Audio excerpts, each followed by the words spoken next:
Buenas tardes. Vamos a dar inicio a la conferencia. Primero presento a nuestro orador del día de hoy. Nos presentará a nuestro invitado, el doctor César Careta, del Departamento de Astronomía, y él impartirá la segunda sesión del seminario de la estructura cuántica a la cosmología, con el título El gran atractor y la Niaquea. El doctor César Careta es egresado de MST, del Observatorio Nacional, de Río de Janeiro, Brasil, Río de Janeiro, y ha trabajado en el Departamento de Educación, Museo de Astronomía y Ciencias Afines, y en el Laboratorio Asociado de Computación y Matemáticas Aplicada en el Instituto Nacional de Pesquisas Espaciales. Y estas instituciones son de Brasil. No la leí en el idioma original, pero traté de traducirlo. Desde el 2011 él es profesor del Departamento de Astronomía, es investigador. De hecho, es igual que yo, 2006. Y bueno, agradecemos la presencia de César aquí y le cedo la palabra.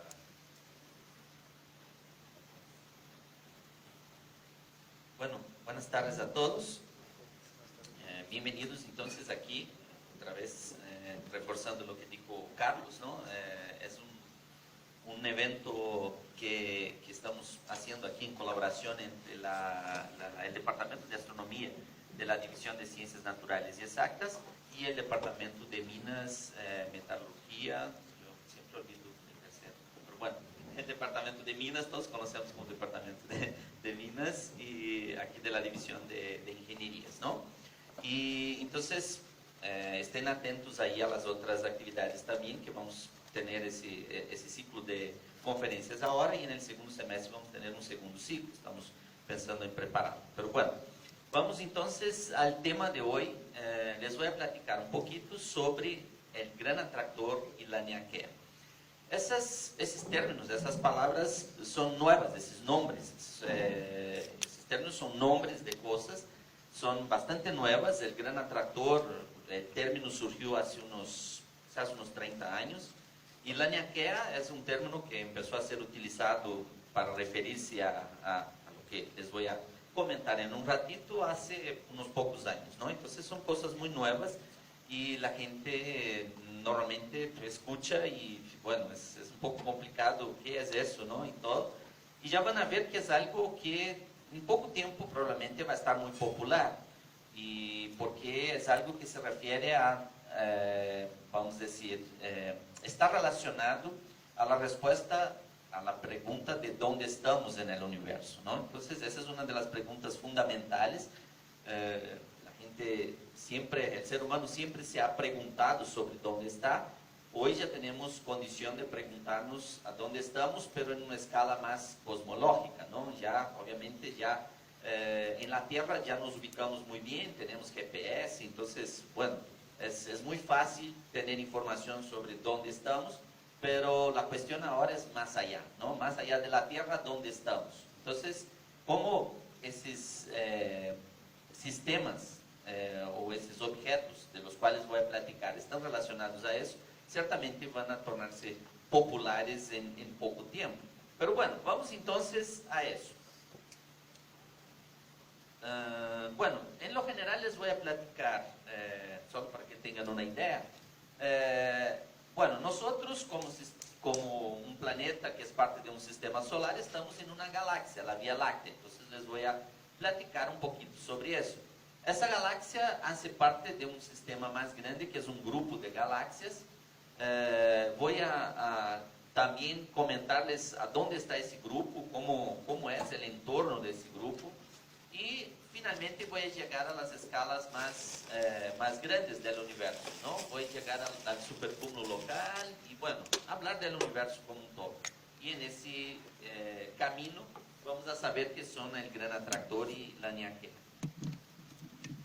Bueno, ¿dónde estamos? En esa imagen que tenemos aquí, poner de ese lado, a ver si no hay problema en la transmisión. Aquí tenemos una fotografía bueno, con un cierto tiempo de exposición que se ve bien al cielo. ¿Alguien tiene idea de dónde estamos aquí? ¿O dónde estaban las personas que tomaron la fotografía? Iguazú. Iguazú, muy bien. Entonces, ya ven que no es muy difícil ubicarnos en la Tierra, ¿verdad? Pero el punto es más allá, como les decía. Entonces, aquí es una fotografía del cielo, entonces nos da la idea de que hay más allá, que hay afuera.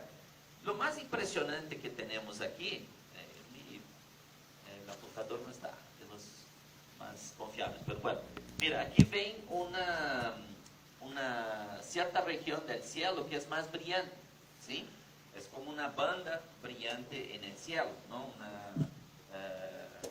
Una banda así como, bueno, nuestros antepasados decían algo como una banda lechosa, ¿no? Algo más clarito. Bueno, esa banda que vemos en el cielo, de hecho esa banda la vemos de cualquier parte del planeta, un poco más en ciertas épocas del año, un poco menos en otras, es la Vía Láctea, ¿sí? En verdad la vemos de cualquier parte del planeta porque es como un anillo alrededor de nosotros, ¿no? Entonces en el cielo hay como un anillo, y ese anillo es, bueno, desde el siglo XVII ya sabemos que ese anillo es compuesto de estrellas, no es un fluido lechoso como se había imaginado antes. Y esas estrellas están muy alejadas de nosotros en lo general y por eso no las vemos a simple vista, ¿no? Vemos en conjunto la luz de esas estrellas y eso nos da esa impresión de algo blanquizo, ¿no? Esa es la Vía Láctea, tiene esa forma de un anillo, porque en verdad su forma es una forma de un disco, ¿sí? Es algo plano, ¿sí? Y nosotros somos parte de ese disco, somos parte de esa estructura, y estamos obviamente adentro, ¿sí? Y imagínense, cuando hay que ponerse en la situación, imaginar algo que tiene la forma de un disco, y ponerse adentro de ese disco. No sé, pueden imaginar, por ejemplo, una tortilla, ¿no? La tortilla tiene la forma de un disco. Y imaginemos que somos la Tierra como un pequeño granito de harina, ¿no? Entonces, ese granito está adentro, entonces, si mira hacia arriba de la tortilla, no ve la tortilla, si mira hacia abajo, no ve la tortilla, pero si mira en su alrededor, va a ver como un anillo, ¿sí? Va a ver algo que lo circula, ¿sí? Entonces, esa es nuestra idea, esa es nuestra visión desde aquí, de adentro de la Vía Láctea. Entonces la Vía Láctea cruza, entonces forma ese arco. Obviamente nosotros vemos un arco, pero la otra mitad de ese anillo está del otro lado, ¿no? Y entonces en ciertas épocas se ve muy bien, pero obviamente se necesita salir un poco de la contaminación lumínica para poder ver la Vía Láctea. De hecho, cada vez es más difícil ver la Vía Láctea porque cada vez, desafortunadamente, estamos produciendo más contaminación lumínica, ¿no? Pero si tienen oportunidad, probablemente muchos ya tuvieron oportunidad de estar en lugares oscuros, es relativamente fácil ver a la Vía Láctea de esos lugares oscuros y vemos esa banda. Entonces, nosotros estamos en ese sistema, la Vía Láctea. Bueno, aquí pueden ver un conjunto de fotografías de la Vía Láctea formando un mosaico, ¿no? En esa imagen de aquí. Y así es como se ve la Vía Láctea, vamos a decir, ese anillo como abierto, ¿no?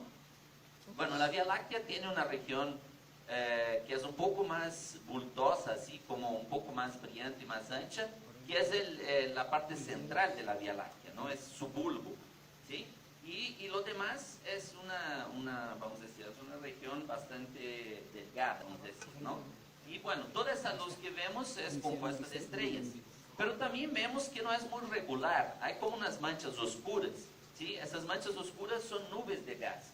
Hay muchas nubes de gas, gas y polvo. Normalmente esas nubes son nubes relativamente frías y por eso permiten la formación de partículas de polvo, nanopartículas de polvo y también de moléculas, ¿no? Entonces son nubes moleculares y esas nubes absorben mucho la radiación, entonces están como tapando lo que está por detrás, ¿no? Son nubes relativamente cercanas a nosotros. Bueno, entonces esa es nuestra galaxia, nosotros somos parte de esa galaxia. Bueno, aquí hay una otra imagen de la Vía Láctea, que es una imagen en una banda del espectro electromagnético que no vemos con nuestros nuestros ojos, ¿no? Está en infrarrojo cercano, ¿sí? Se necesitan ciertos instrumentos especiales para poder detectar esa radiación que no es visible a simple vista, pero esa radiación tiene la ventaja que ella puede pasar por esas nubes oscuras. Entonces hay muy poco de absorción en esa banda. Y aquí vemos muy claramente cómo es la galaxia. Vemos su bulbo y vemos su disco. Vemos de hecho otras dos galaxias que son satélites de la Vía Láctea, que ya les voy a comentar en un ratito. Y entonces aquí vemos la gran cantidad de estrellas que forman la Vía Láctea. Bueno, solo recordando rapidito, probablemente todos ya escucharon un poco sobre eso. Estoy hablando de lo cercano. ¿Qué es eso? Bueno, esa es una parte del espectro electromagnético. Aquí tenemos una representación del espectro electromagnético, es el espectro de la luz, ¿no?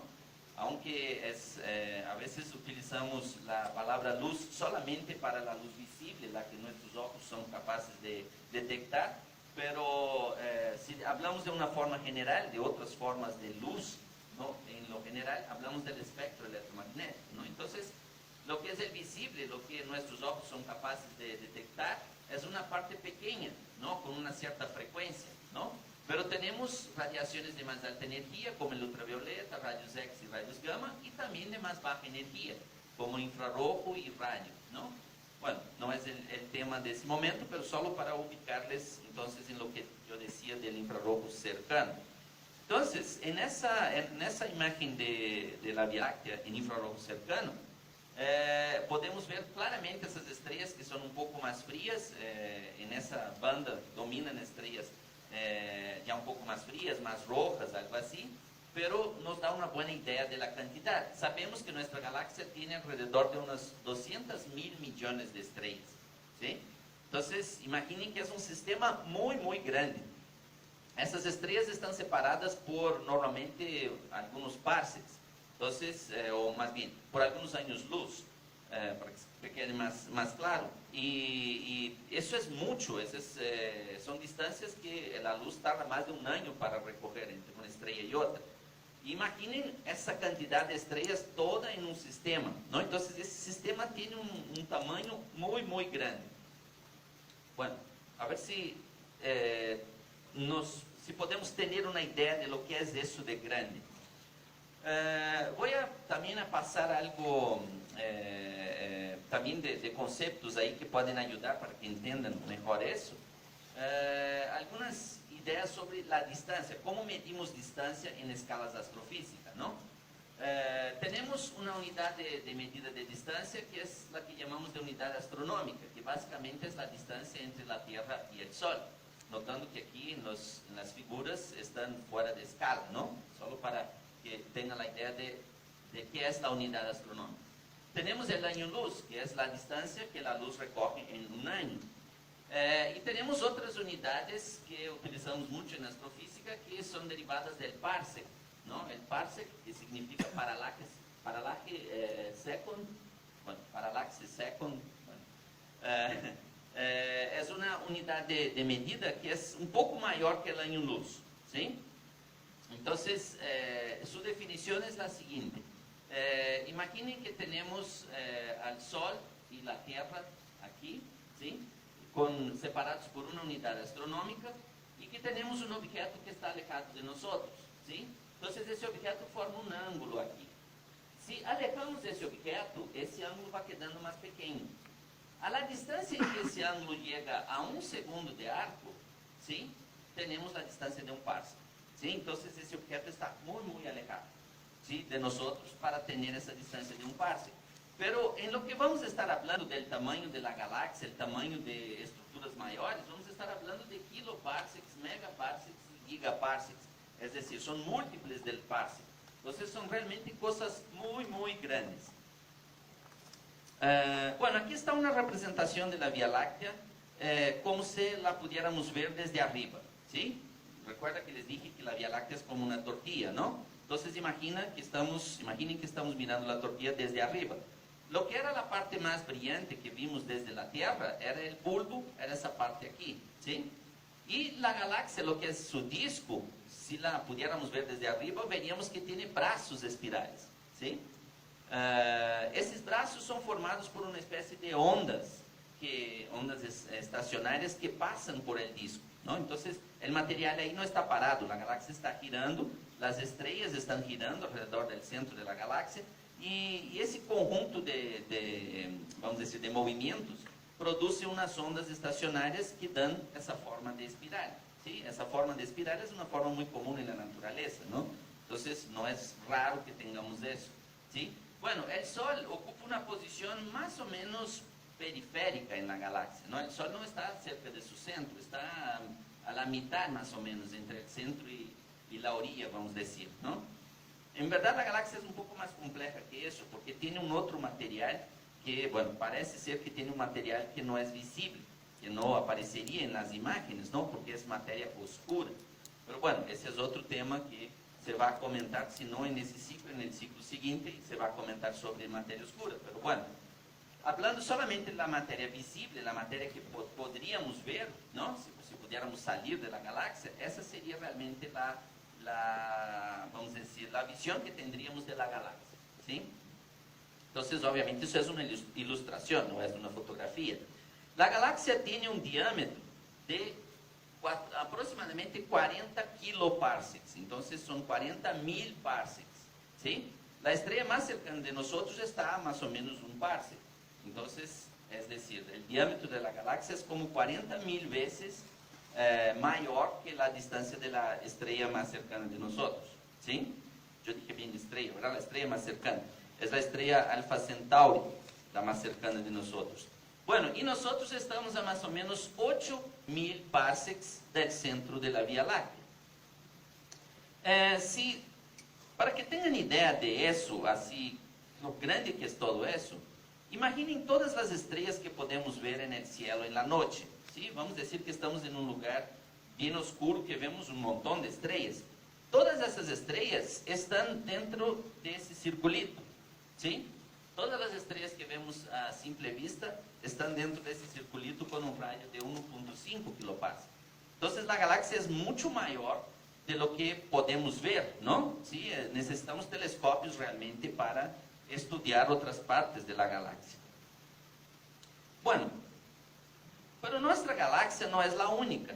Hay muchas galaxias en el universo. El universo es, decimos que el universo tiene como pequeñas islas, ¿no?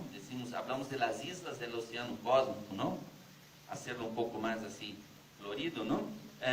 Esas islas entonces son las galaxias. El universo es compuesto de galaxias, ¿no? En todas partes hay esas galaxias. Y en esas galaxias es donde encontramos planetas, estrellas, cometas, agujeros negros, nubes de gas. Todo eso se concentra en esas galaxias. Entre las galaxias hay bastante poco material, ¿no? El medio es, vamos a decir, generalizando podemos decir que es más o menos vacío, ¿no? Bueno, el concepto de vacío es un poco complicado. Es ciertamente más vacío que el vacío que conseguimos en el laboratorio, ¿no? Pero no es vacío del todo, ¿no? Hay algunas cosas entre las galaxias, pero en lo general las cosas realmente se concentran en galaxias. Bueno, aquí tenemos varias fotografías, aquí sí son fotografías. Bueno, la que vimos de la Vía Láctea, ¿no? En infrarrojo cercano. Bueno, vimos que habían dos otros objetos en el cielo que no parecían estrellas, ¿verdad? Que yo ya les dije, ya les comenté que son las galaxias enanas, ¿sí? Satélites de la Vía Láctea. Son la grande nube y la pequeña nube de Magallanes, ¿sí? Son las galaxias satélites relativamente grandes, más cercanas de nosotros. Pero la Vía Láctea tiene un montón de galaxias satélites. Ya conocemos unas, no sé, alrededor de unas 20 o 30, pero ciertamente debe de tener así algo como unas 40 o 50, ¿sí? Entonces, la Vía Láctea tiene galaxias chiquitas que giran alrededor de ella, ¿sí? Son galaxias satélites. Igual que los planetas tienen satélites, las galaxias también tienen satélites. Entonces, y son galaxias muy chiquitas y a veces casi no se ven, son así muy débiles, ¿no? ¿Sí? Eso es común en el universo. Hay muchas galaxias relativamente grandes, tienen sus galaxias satélites que giran alrededor de ellas. Bueno, y si vamos más allá, ¿qué pasa? Bueno, en esa figura que tenemos aquí, tenemos la Vía Láctea en esa posición. Y esos puntitos que están alrededor de la Vía Láctea son nuestras galaxias satélites, ¿no? La grande y la pequeña nubes de Magallanes están aquí, ¿sí? Pero si vamos un poco más lejos, vemos que hay una vecina, hay otra galaxia más o menos parecida con la Vía Láctea, que se llama Andrómeda, ¿no? En los catálogos fue catalogada por primera vez como M31, ¿no? La gente que conoce ahí del catálogo Messier y algo así, bueno, es M31, es Andrómeda. Esas dos galaxias forman un grupo, forman un sistema. Ellas están ligadas por gravedad. Entonces están girando alrededor del centro de masa del sistema, ¿sí? El centro de masa está más o menos en la mitad entre las dos, porque son más o menos iguales las dos. Entonces es como si fueran una mancuerna, ¿sí? Y esa galaxia también tiene sus galaxias satélites, ¿no? De hecho, ella tiene una cierta galaxia satélite que es la del Triángulo, que es relativamente grande. Es mayor que las nubes de Magallanes y incluso tiene la forma de una galaxia espiral, ¿sí? Pero básicamente podemos considerar que tenemos dos galaxias grandes formando ese grupo. Aquí hay un modelo de lo que tenemos aquí en la figura, pero girando para que se vea como, no está girando como gira el sistema, ¿no? Porque está centrado en la Vía Láctea, aquí en la figurita que tenemos aquí, ¿sí? Está centrado en la Vía Láctea. En verdad no es así que giramos, porque giramos los dos alrededor del centro de masa. Pero eso es solo para que se pueda ver cómo está distribuido el sistema, ¿no? Cada puntito rojo aquí representa una galaxia, ¿no? Dos de ellos representan Andrómeda y la Vía Láctea, y los otros las galaxias satélites, ¿sí? Bueno, aquí hay algunas imágenes. Esa es la Vía Láctea, que ya la vimos. Aquí hay una imagen de Andrómeda, ¿sí? Es esta galaxia bastante bonita. Se alcanza a ver a simple vista con cielo muy, muy oscuro, pero no es muy fácil.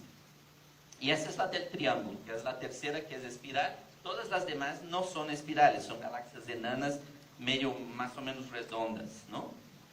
Entonces, así es como funciona el sistema. Tenemos la Vía Láctea con sus satélites y Andrómeda con sus satélites, y esas dos grandes galaxias giran alrededor del baricentro, o el centro de masa del sistema, ¿sí? Lo que pasa es que ese sistema sí está ligado por gravedad, pero no es estable, ¿sí? Ese sistema se va, vamos a decir, en su evolución, con el paso del tiempo, se va a juntar, a formar una única galaxia, ¿sí? Porque ellos están girando en una forma espiral y se están acercando, ¿no? Las dos galaxias se están acercando. Y en algo como unos 3.000 millones de años, esas dos galaxias se van a chocar y se van a juntar, se van a fusionar, ¿sí? Entonces, bueno, 3.000 millones de años, falta mucho todavía, no es tan así, no hay para tener tener miedo de eso, porque probablemente el ser humano ya no va a estar por aquí en esos tiempos, pero bueno, eso va a pasar. Les voy a enseñar un video y en que van a ver una simulación lo van a ver aquí, de nuestro cielo en el futuro, es decir, cómo veríamos la Vía Láctea y Andrómeda con el paso del tiempo, ¿sí? Eso obviamente va muy rápido, ¿no? Estamos viendo Andrómeda aquí y la Vía Láctea, ¿sí? A las dos están girando alrededor del centro de masa, entonces la vemos, obviamente la Vía Láctea está centrada en la imagen, en la simulación, y solo vemos mover la otra, ¿no? Ya saben, ¿no? Es movimiento relativo, ¿no? Nuestro movimiento es más difícil de detectarlo, es fácil ver el movimiento del otro, ¿no? Entonces va pasando el tiempo y las dos van girando y acercándose. Entonces, el punto es que va a haber un punto en que se acercan mucho y empiezan a distorsionarse, ¿no? Dos galaxias cuando se acercan mucho empiezan a sentir el efecto gravitacional. Es algo que llamamos de efecto de marea, porque una parte de la galaxia es más atraída que la otra. Entonces, eso es lo que genera la distorsión. Y aquí entonces, eso sería algo como unos 2-3 mil millones de años en el futuro. Y ven que hay varias simulaciones de eso. En esa en especial, hay un efecto en la Tierra, ¿no? En que la Tierra o el sistema solar adquieren una órbita muy elíptica, ¿no? Entonces somos arrastrados de la posición que tenemos en la galaxia. Y adquirimos en esa simulación una órbita que se acerca al centro y se aleja, ¿no? Bueno, esa fue seleccionada porque es bien interesante eso, ¿no? Es diferente, pero realmente no sabemos exactamente lo que va a pasar. Eso es una simulación, ¿no? Entonces va pasando el tiempo, las dos distorsionadas, y hasta que al final se juntan y forman una sola galaxia. Mira que pasa un tiempo en que van deformándose cada vez más. Hay estrellas que se alejan por ese impacto, vamos a decir, ¿no? Por esa colisión entre las dos. Estrellas que se abren así, se van lejos de las galaxias, después regresan. Entonces como que oscila el sistema, ¿no? Y mira que pasando cierto tiempo ya no se ven dos galaxias, se ve una solamente, ¿sí? Y bueno, en esa simulación nosotros seguimos con esa órbita elíptica, ¿no? Que se acerca al centro y se aleja mucho. Bueno, voy a avanzar eso porque hay una otra de una visión de otro ángulo, pero bueno, eso es solo para que tuvieran una idea de ese futuro de ese sistema. Bueno, aquí les enseño otra imagen, otra figura que es una representación del cielo, donde los puntos blancos representan galaxias. Entonces, el universo no está limitado a nuestro grupo, el universo es mucho mayor y tiene muchas más galaxias. Entonces, aquí es una representación de un cierto catálogo que mapeó esas galaxias, y ahí vemos representadas las galaxias, cada una como un puntito blanco. Entonces, hay un montón de galaxias en el cielo y no están distribuidas al azar, ¿sí? Hay regiones donde hay más galaxias, regiones donde hay menos. Esa mancha azul que ven es la Vía Láctea, que fue puesta en azul para destacar, para que veamos que ella sigue ahí, ¿no? La Vía Láctea, ¿no? Pero nos interesa lo que está más lejos, ¿no? En ese caso. Entonces vemos que hay un montón de galaxias por ahí en el universo. Bueno, ¿cómo están las galaxias que están más o menos cerca de nosotros, nuestra vecindad? Bueno, aquí cada punto negro representa una galaxia. Nosotros, la Vía Láctea está aquí, bueno, nos pusimos en el centro para ubicarnos más fácilmente, pero no somos centro de nada. Entonces, pero bueno, aquí está la Vía Láctea y aquí está Andrómeda, ¿sí? Entonces, nuestro grupito está aquí, el grupo local, y vemos que hay otros grupos por ahí, ¿no? Otros grupos vecinos. Y mira que hay regiones donde no hay prácticamente nada, no hay galaxias, ¿sí? Entonces, hay esas regiones de esos grupos parecidos con el nuestro. Hay grupos más grandes, pero hay regiones que son vacíos, ¿no? Eso es, vamos a decir, los grupos vecinos están más o menos en un plano, ¿no? Si lo vemos desde arriba, esa es la misma representación de aquí, la vemos aquí, pero viendo desde arriba, ¿no? Si vemos desde arriba no tenemos la noción que es más o menos plano. Pero aquí están la Vía Láctea y Andrómeda, aquí está M31, el grupo de M81, el grupo de Centauro, son varios grupos vecinos de nosotros. Aquí hay, por ejemplo, una foto del grupo de M81. ¿Sí? Esa es la galaxia M81, que es la más brillante de ese grupo, pero hay varias otras galaxias por aquí en el mismo campo.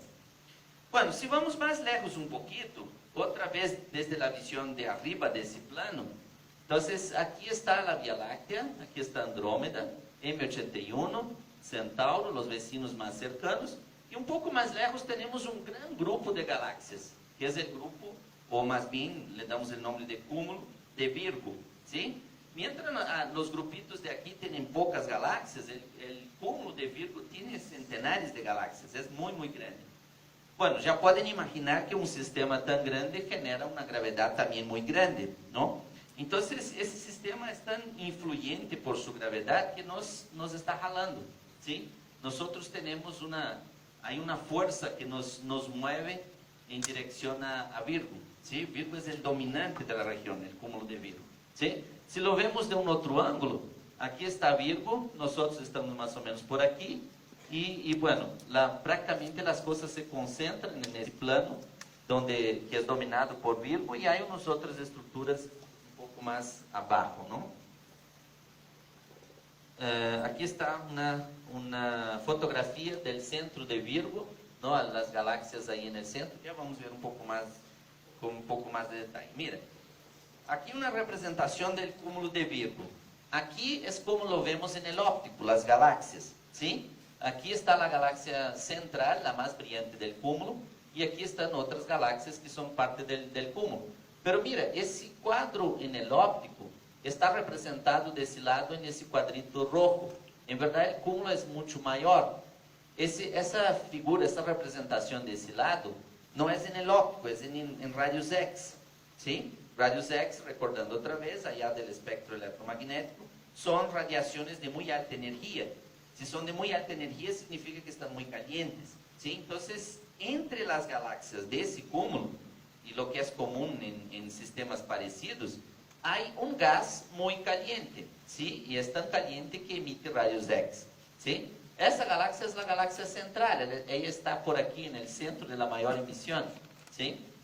Pero todo el cúmulo tiene emisión, así la parte central principal del cúmulo tiene esa emisión del medio intracumular que llamamos, ¿no? Es un medio, es un gas caliente que está bastante ionizado. Entonces, como es compuesto básicamente de hidrógeno y está ionizado, significa que perdió sus electrones. Entonces son electrones y protones ahí dispersos en ese medio. También hay elementos más pesados, y esos elementos también, por la alta temperatura, también pierden sus electrones, también están ionizados. Mira, una figurita, una fotografía de esa galaxia, que es la galaxia central de Virgo. Dos galaxias que están en interacción, están muy cercanas, y otras galaxias que están aquí por arriba, ¿no? Entonces, ese es el cúmulo de Virgo. Bueno, voy a ponerles otro video ahora en que vamos a resumir lo que vimos hasta ahora. Vamos a salir de la Tierra, vamos a viajar por la galaxia, vamos a salir de la galaxia, pasar por otras galaxias y llegar al centro del cúmulo de Virgo. Es decir, vamos a llegar, nuestro trayecto final es esa galaxia aquí, ¿sí? Muy bien, vamos a ver el video. Creo que no lo puedo aumentar más, pero miren. Lo que estamos viendo aquí es el cielo, la galaxia de fondo, una constelación, que en el caso era la constelación de Orión, ¿sí? Y esa es la nebulosa de Orión, ¿sí? Que es algo que sí se alcanza a ver con telescopios muy pequeños, como una manchita en el cinturón de Orión, para los que ahí estén acostumbrados con observar al cielo. Y bueno, la idea es salir en esa dirección, ir caminando por el disco. En nuestro camino encontramos obviamente muchas estrellas, pero encontramos también algunas nebulosas, como la otra nebulosa brillante, que es la de Rosetta.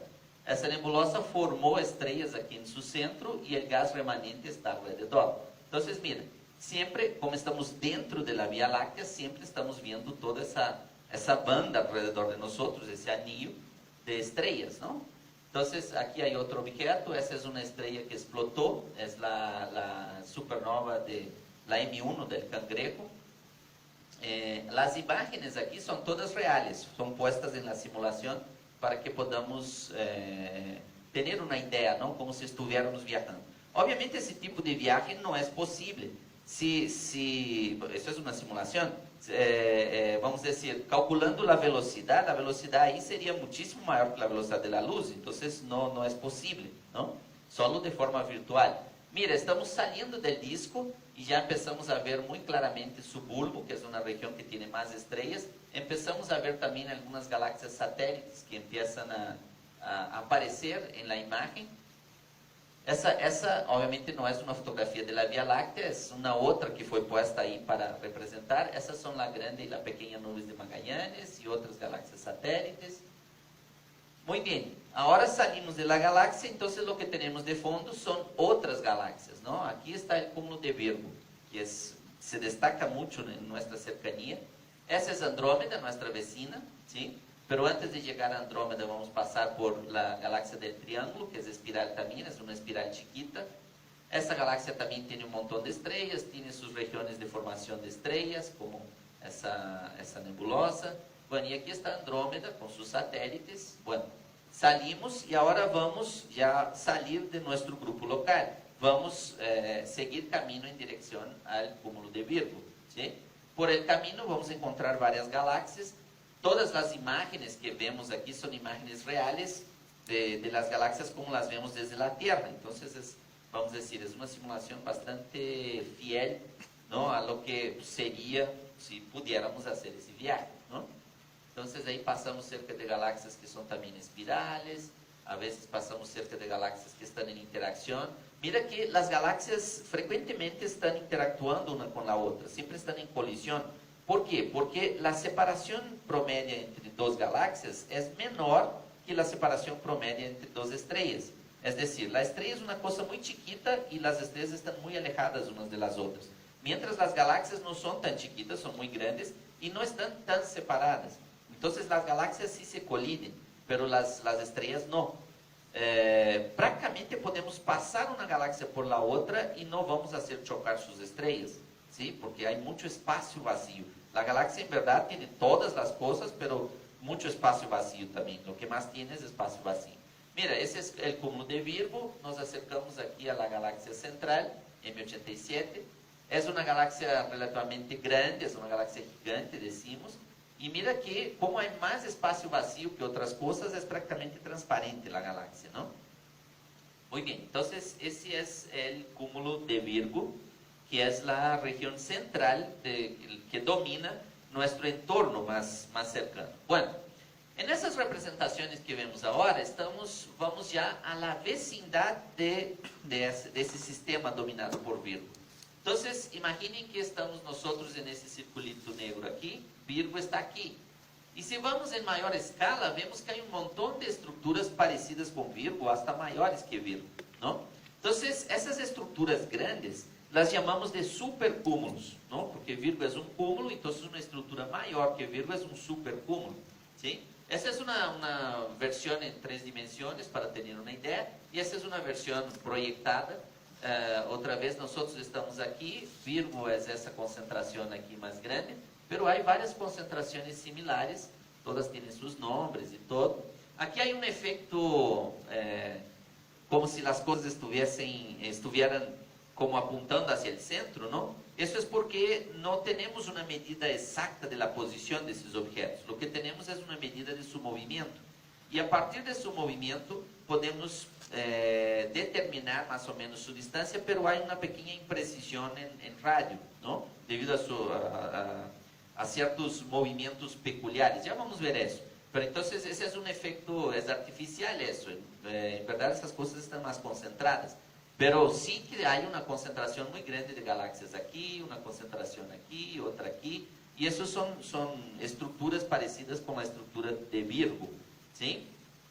Bueno, entonces, ¿qué hacemos? ¿Cómo sabemos eso? ¿Cómo determinamos la distribución de las galaxias? ¿Cómo sabemos eso que les acabo de comentar? Bueno, nosotros podemos, observando el espectro de las galaxias, podemos determinar si ellas se acercan o alejan de nosotros. Podemos medir sus velocidades, ¿sí? Eso es posible debido a un efecto que se llama efecto Doppler, ¿sí? El efecto Doppler es un efecto que las ondas, cuando nos acercamos a una fuente de ondas, las ondas se comprimen y cuando nos alejamos las ondas se expanden, ¿sí? Entonces la luz pasa lo mismo y si una galaxia se acerca a nosotros, su luz se queda más azul y si ella se aleja, se queda más roja, ¿sí? Entonces podemos medir eso y podemos entonces medir la velocidad en la línea de visión, es decir, la velocidad en esa línea que estamos mirando las galaxias. Se llama velocidad radial, ¿sí? Para escalas muy grandes, esa velocidad radial nos da idea de la posición de las galaxias, pero para escalas locales, tenemos algunos métodos para medir distancias de forma directa, ¿sí? Entonces, cuando combinamos las velocidades con distancias, podemos determinar las velocidades reales de las galaxias, ¿sí? Podemos quitar el efecto de la expansión del universo. Entonces, más o menos es así, si quieren verlo de una forma más matemática. La velocidad radial que medimos tiene una componente que es la velocidad de expansión del universo y otra componente que es la velocidad de la galaxia misma, la velocidad de ella en cualquier dirección. La componente de expansión es proporcional a la distancia. Está aquí la constante de Hubble y la distancia. Y la otra, si podemos determinar ese término, podemos encontrar la velocidad peculiar, ¿sí? Entonces, la velocidad peculiar es la velocidad con que se mueve la galaxia en una dirección debido a su concentración de masa alrededor, ¿sí? Entonces, por ejemplo, ya sabemos que nosotros nos movemos en dirección a Virgo, ¿no? Entonces, sería como si estuviéramos de fuera midiendo que la Vía Láctea se mueve en dirección a Virgo, ¿sí? Esa es la velocidad peculiar. Bueno, hay un montón de galaxias en nuestras cercanías que ya tenemos medidas, las azules y las rojas, las que se acercan, las que se alejan. Y mira que hay un patrón aquí en el medio en que no vemos galaxias. No vemos galaxias porque la Vía Láctea está ahí. La Vía Láctea está en esa línea aquí, ¿sí? No vemos la Vía Láctea, ella tapa las galaxias que están de fondo. Entonces es un efecto, vamos a decir, es un artefacto, es artificial eso, ¿no? En verdad sí está lleno de galaxias aquí y aquí también, pero no las podemos observar, igual que aquí, ¿no? No observamos en esa región. Pero las otras sí observamos y podemos medir entonces sus velocidades. Bueno, midiendo las velocidades de las galaxias, nosotros nos dimos cuenta, los astrónomos ahí por los años 80, que en gran escala parecía que las galaxias se movían hacia una cierta dirección muy específica, que a esa dirección le dieron el nombre de gran atractor, ¿sí? Mira, aquí es un mapa del cielo, ¿sí? En otra proyección en que el plano de la galaxia está así, ¿no? Y todo ese conjunto de galaxias que está en esa región, que es una región densa de galaxias, se mueve hacia una región más o menos central aquí, que es el gran atractor. Es como así, mira, aquí hay unas flechitas, no sé si alcanzan a ver bien, pero que todas las galaxias como que se mueven hacia esa dirección, ¿no? Ese gran atractor, esa dirección a donde se mueven las galaxias, está exactamente por detrás del plano de la galaxia, ¿sí? Entonces, no lo podemos ver directamente, ¿no? Solo sabemos que las galaxias se mueven hacia ahí. Entonces, eso fue un gran misterio desde los años 80, porque intentábamos buscar galaxias o una concentración de masa ahí y no las podíamos encontrar. Veíamos que había galaxias, pero no tantas para generar ese potencial gravitacional tan grande.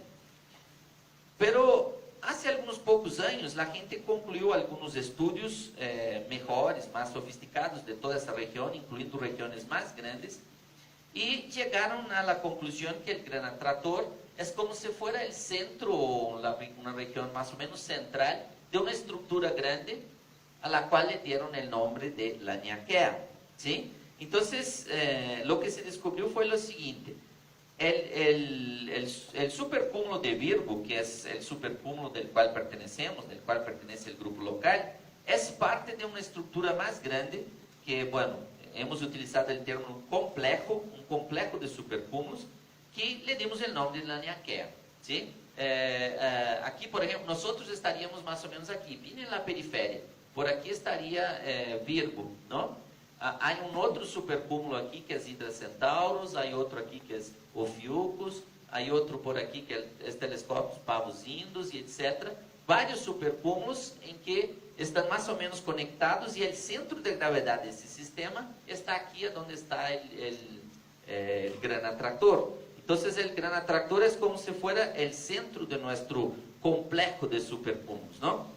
En verdad, nuestro complejo está muy conectado, ese es en negro aquí es nuestro complejo, está muy conectado con un otro complejo que es el de Perseus Piscis, ¿no? Entonces hay un gemelo del otro lado, y nosotros estamos más o menos entre los dos, estamos en donde está esa flechita aquí. Ese es nuestro sistema y ese es el Perseus Piscis, ¿no? Entonces hay un vecino también aquí que es más o menos similar a nosotros, ¿no? A nuestro sistema. Bueno, aquí es una representación más clara de Laniakea. Entonces, por aquí está el gran atractor, ese es el supercúmulo de Hydra Centaurus, ese es el nuestro, el supercúmulo local. Por aquí está el supercúmulo de Pavos Indus, aquí está Norma y Ophiuchus. Entonces, toda esta región forma lo que es Laniakea, ¿sí? Y nuestros vecinos más cercanos son el supercúmulo de Perseus Piscis, el complejo también, pero hay otros, hay el supercúmulo de Comaleu, el de Shapley, el de Hércules, etc., ¿no? Hay otras estructuras más grandes. Bueno, vamos a aumentar un poco más la escala. Entonces, ¿y si vamos más lejos? ¿Qué pasa? Bueno, el universo, según nuestros estudios más recientes, tiene una edad limitada, ¿no? No es infinito en tiempo, ¿no? No es eterno. El universo surgió en algún momento en el pasado. Ese momento en que surgió el universo es más o menos algo como 13.8 mil millones de años atrás, ¿no? Según nuestras estimaciones más precisas actualmente. Entonces, ese tiempo no es un tiempo tan largo, es un tiempo obviamente para nuestra escala de humanos es larguísimo, ¿no? Pero para la escala de evolución del universo no es tanto.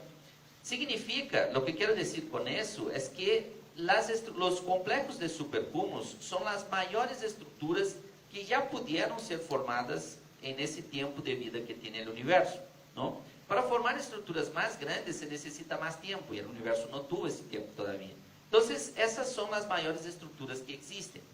Si vamos a escalas más grandes, vamos a encontrar otros complejos, pero siempre, por más lejos que vayamos, siempre vamos a encontrar esses complejos. No vamos a encontrar otras estructuras más grandes, ¿sí? Entonces, aquí es una representación de nuestra vecindad, donde aquí tenemos, otra vez, nosotros representando más o menos el centro aquí, aunque repito, no somos centro, es solo una cuestión de representación, ¿sí? Entonces nosotros, aquí está Virgo, el Centauros, aquí está Pavos Indos, entonces essa região aqui forma el complejo local. Pero hay otros complejos aquí, por ejemplo, ese que tiene desde Coma hasta Hércules, hay ese complejo de Horologium Reticulum, algo así, y etc. Hay varios otros complejos vecinos de nosotros. Pero ven que empieza a repetir el patrón, ¿no? Van existindo outros complejos vecinos de nosotros.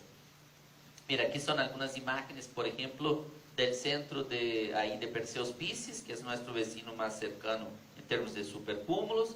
Aquí está una representación del cúmulo de Coma, perdón, y aquí arriba de Hércules, ¿no? Ya ven, no sé si alcanza porque está chiquito y están lejos, pero hay unas ciertas manchitas que no son puntos, que son galaxias. Aquí hay un montón de galaxias. Y hay otras que son sí estrellas de nuestra galaxia que están proyectadas ahí, ¿no? Entonces, pero esa es una fotografía real de esos sistemas, ¿no? Bueno, ahora vamos a las escalas más grandes.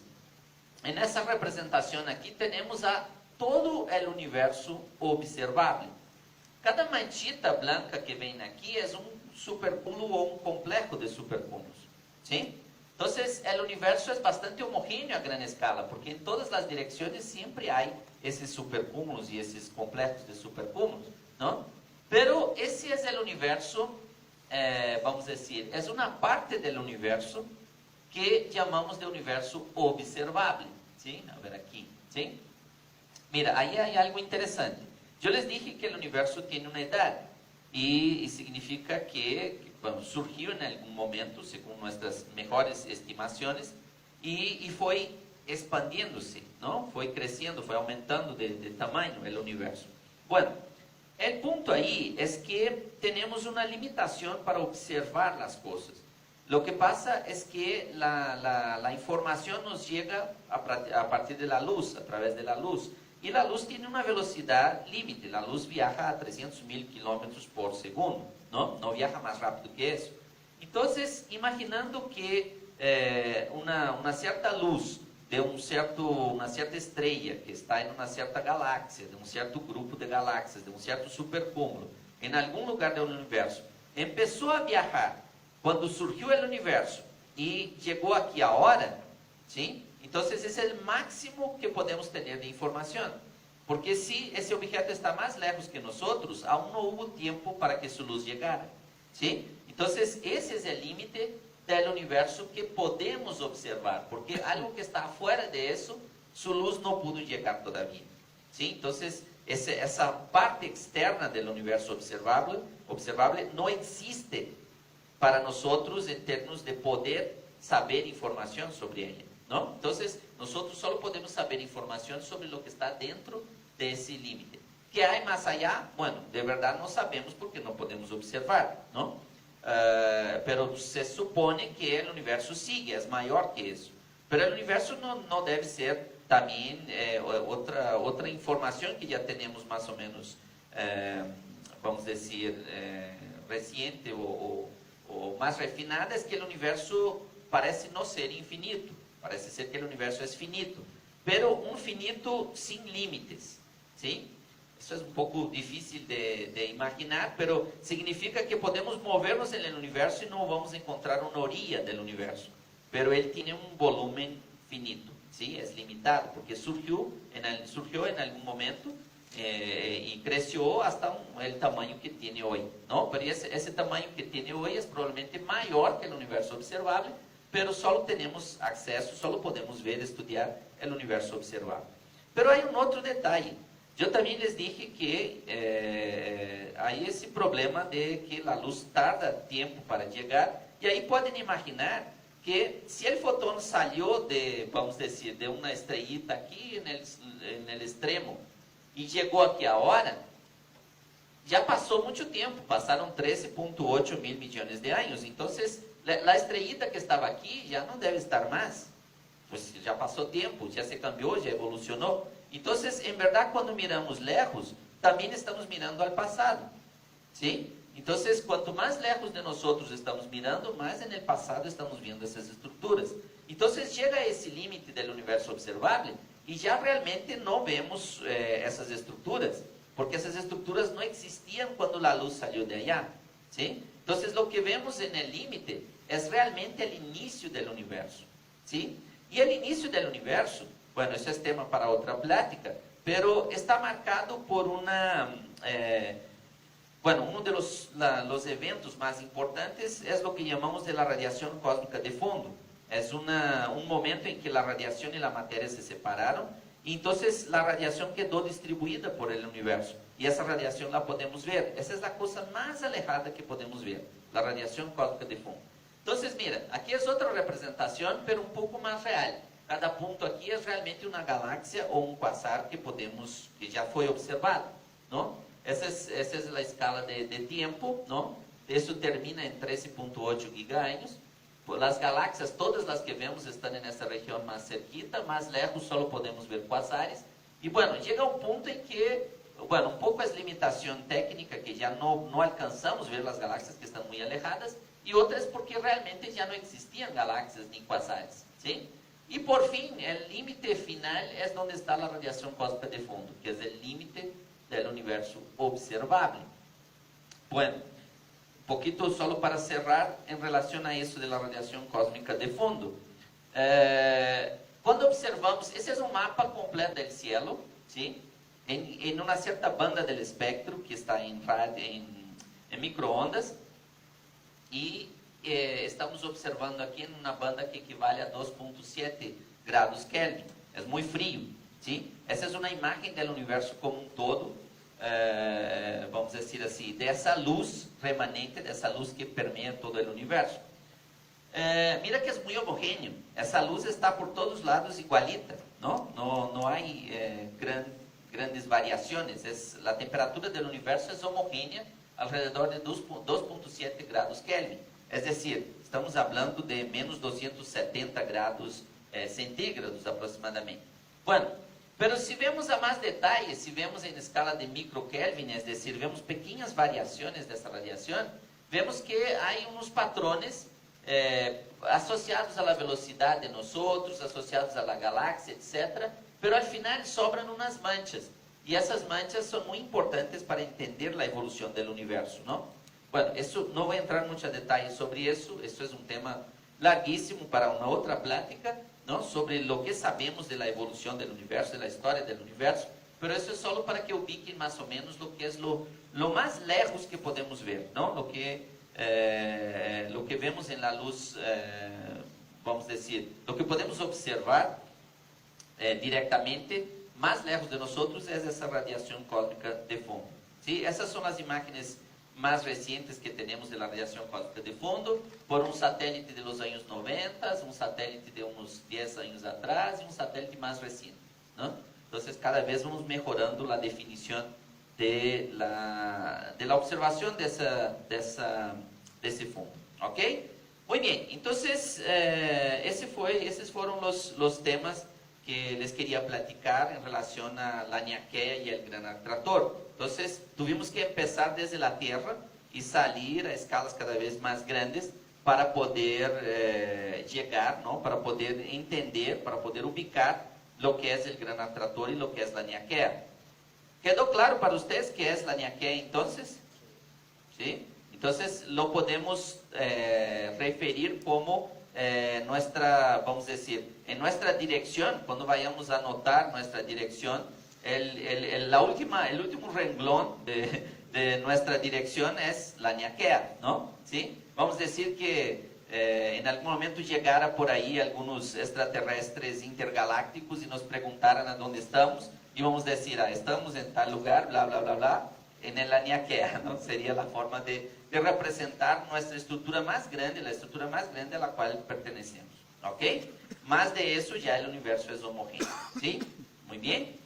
Entonces, bueno, solo para cerrar entonces la plática, vamos a abrir ahora para preguntas, ¿no? Pero voy a hacer una pequeña propaganda rapidita sobre nuestro posgrado, ¿no? Sobre la astronomía que hacemos aquí en Guanajuato. Esto va a ser bien rápido.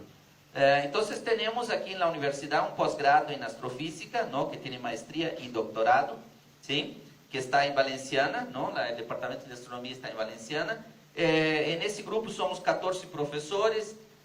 São professores bastante calificados para, vamos dizer, para impartir maestría, doctorado y formar a los estudiantes. Todos son prácticamente todos del SNI, del PRODEP, etc.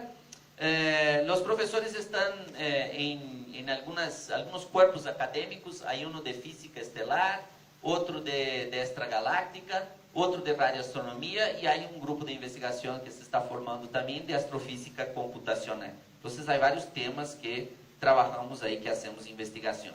Bueno, nuestros posgrados son reconocidos por PNPC. La maestría tiene el nivel de competencia internacional, el doctorado nivel consolidado.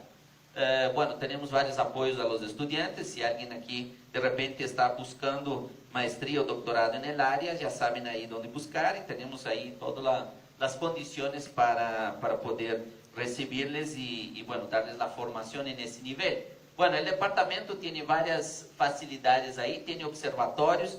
Aquí en el centro, en el edificio central, en la azotea, hay un observatorio que es abierto al público todas las noches, durante la semana, ¿no? Y que no haya lluvia, ¿no? Que esté despejado. Está en obras ahora. De hecho, alguien me preguntó que estamos concluyendo la obra ahora ese mes, entonces creo que en el siguiente, después de vacaciones, ya vamos a reempezar las actividades allá. Tenemos otro observatorio que es el de la luz, que está cerca del pueblito de la luz, que tenemos un telescopio óptico relativamente pequeño, pero tenemos uno un poco mayor que es robótico, que es el Tigre, que es un telescopio bastante importante y bastante, vamos a decir, robusto en lo que hace de observar estrellas con mucha resolución. Tenemos también radiotelescopios, tenemos varias facilidades para la observación astronómica que son de nosotros aquí mismo, ¿no? Entonces, algunas imágenes ahí del Tigre. Bueno, el departamento tiene sus actividades de divulgación de ciencias, varias actividades, incluye el observatorio de la azotea. Bueno, muchos ya deben haber escuchado las noches de estrellas que hacemos, bueno, varias actividades de extensión que hacemos. Bueno, eso es solo la propaganda rapidito del programa. Si alguien se interesa por una maestría en astrofísica o un doctorado en astrofísica, pueden buscarnos, pueden obtener más información en nuestra página, etc. Bueno, también estamos con planes de posiblemente una futura maestría en colaboración entre astronomía y aquí Minas, pero bueno, esto voy a dejar la información para después, porque eso todavía es proyecto, ¿no? A ver. Pero entonces es eso que les quería comentar, ¿no? Además de esa pequeña propaganda al final. Podemos entonces de repente abrir a preguntas ahora, ¿sí? Gracias.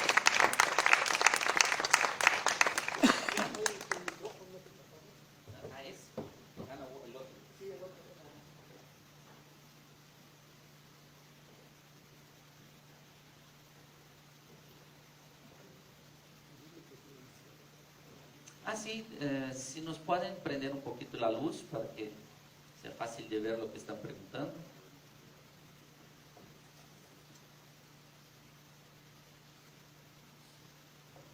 No, se prende la luz en el fondo. Está bueno. ¿Está Sergio por ahí? para prender la luz, por favor. Se puede desayunar.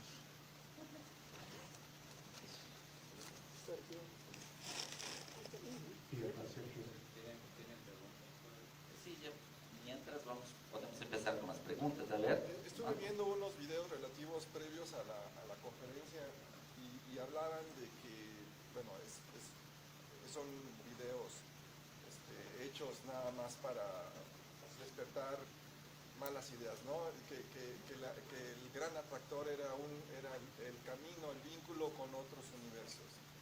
Inclusive ponían una serie de esferas donde está nuestro universo conectado a través del gran atractor con otros universos. Eso es totalmente absurdo, ¿verdad? Sí, por lo siguiente,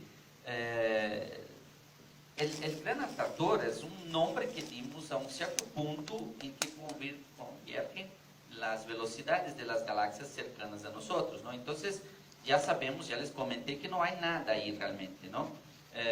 No es, por ejemplo, vamos a decir, bueno, yéndonos en la línea de la ciencia ficción, ¿no? Por ejemplo, hay la cosa del agujero negro, por ejemplo, ¿no? Que ahí hay un objeto, ¿no? Y podríamos imaginar cosas sobre ese objeto, pero de verdad el gran atractor no existe nada ahí, ¿no? En verdad es el punto, vamos a decir, podemos imaginar que hay una gran distribución de materia y hay un baricentro, hay un centro del potencial gravitacional. Es igual que entre Andrómeda y la Vía Láctea. Hay un baricentro, las dos giran alrededor de ese centro, pero no hay nada ahí, ¿no? ¿Sí? Entonces, vamos a decir, primero que no hay nada, ¿no? Y esa cuestión de otros universos, esa es una cuestión interesante, porque sí hay muchos modelos de la gente que estudia la cosmología, que sí abren posibilidad que existan otros universos, ¿sí? No, eso no es, vamos a decir, no es tan ficción así, ¿no? Pues realmente pueden existir otros universos. El problema es que estamos muy limitados, ¿no? Ya vieron que estamos limitados al universo observable. Entonces, aunque existan otros universos, no es posible tener información sobre ellos, ¿no? Entonces, bueno, al menos que hubiera una conexión, ¿no? Pero, bueno, esas conexiones no hay, la física que tenemos actualmente no nos da ninguna posibilidad de ese tipo de conexiones con otros universos, ¿sí? Entonces, en principio, realmente no hay forma, ¿no? Primero que el gran atractor es una etiqueta que pusimos, ¿no? Entonces, no es algo físico, no hay nada físico ahí. Y después que, si hay otros universos, no podemos tener información sobre ellos. Entonces, realmente quedan en el campo de las posibilidades teóricas, ¿no? ¿Sí? ¿Ok? Entonces, realmente probablemente es más desinformación que información lo que encontraste, ¿no? ¿Sí? Sobre las ondas estacionarias, ¿en qué forma influyen en la zona espiral de la Vía Láctea? De la Vía Láctea. Bueno, ese es un tema que todavía, aunque ya se conoce bastante sobre eso, todavía se queda medio abierto, no se conocen los mecanismos al 100%, ¿no? Pero básicamente es a dónde pasa una onda, esas ondas estacionarias, esas ondas comprimen el material, ¿sí? Porque está pasando la onda. Y al comprimir el material, ellas, entre otras cosas, tienen el efecto de producir más estrellas, de hacer que se formen más estrellas.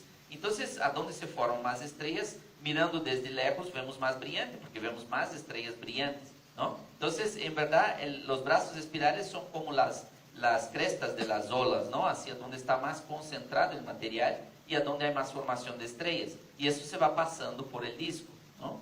Entonces, es más o menos así. Y la formación de esas ondas es lo que es, vamos a decir, aún no tenemos completamente claro, pero eso tiene que ver, son ondas estacionarias, y tiene que ver un poco con el propio movimiento de las estrellas, ¿no? La forma que giran las estrellas, como el potencial gravitacional de la galaxia no es un potencial sencillo, ¿no? Entonces las órbitas de las estrellas normalmente no son cerradas, son órbitas abiertas, ¿no? Y las estrellas como que oscilan en su posición, en su distancia al centro. Es un tema también específico para discutir sobre eso, es algo que todavía es un poco complejo y la gente no comprende al 100, pero ya se sabe que sí, esas ondas, lo más importante es que generan esa formación de estrellas que da la forma, vamos a decir, de los brazos, ¿sí?